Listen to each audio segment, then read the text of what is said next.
little spicy. So let's take a look at it.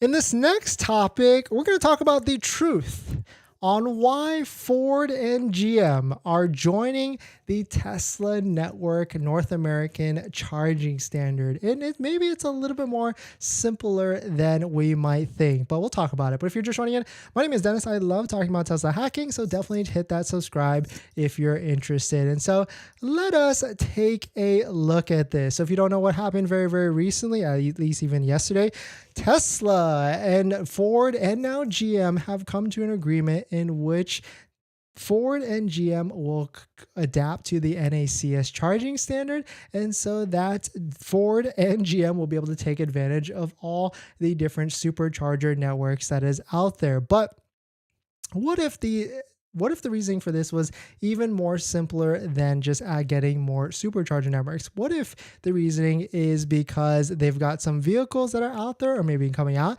and those vehicles will not be adapted by a certain owner unless it has the capability and network? And so let's take a look at this right now, because all the other electric vehicles in the United States kind of have to use Electrify America. And you can see, of course, in big metropolitan areas, there's a lot of chargers. We're talking about the coast, the Californias, the Seattles, even the New Yorks. You can see on this map from Electrify America.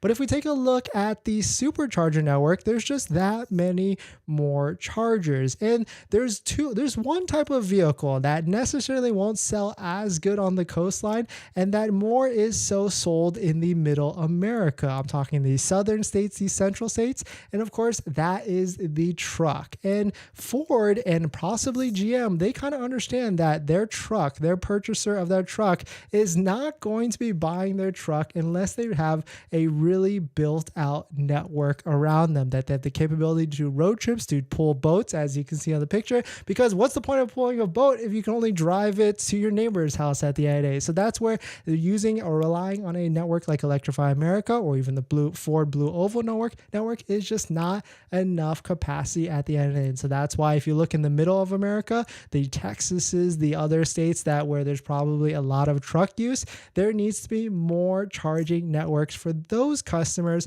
for Ford and GM to be able to sell those vehicles. Of course, Ford has the Ford F-150 Lightning right now that's already out, and the GM side, they've got this big, massive Silverado that's coming out in the truck market. And so they basically probably realize it is not going to take them, or it's going to take them much longer at the end of the day for them to build out a network. And it's just a lot easier to partner with Tesla, which is an American company, and just be able to invest all their eggs into that basket. But definitely some pretty interesting stuff. Let me know what your thoughts are. That's just our theory that we have here, but I'm standing by it because it just makes a lot of sense. I've talked to a couple owners that have purchased maybe the Ford Lightning and they live in a certain rural area, and it's just that much harder to find charging networks, especially if you're going to do any sort of road trip, and you really can't rely on it on. So that could be the reason why Ford and GM have jumped onto the Tesla NACS North American charging bucket so that they can proceed to really have a more built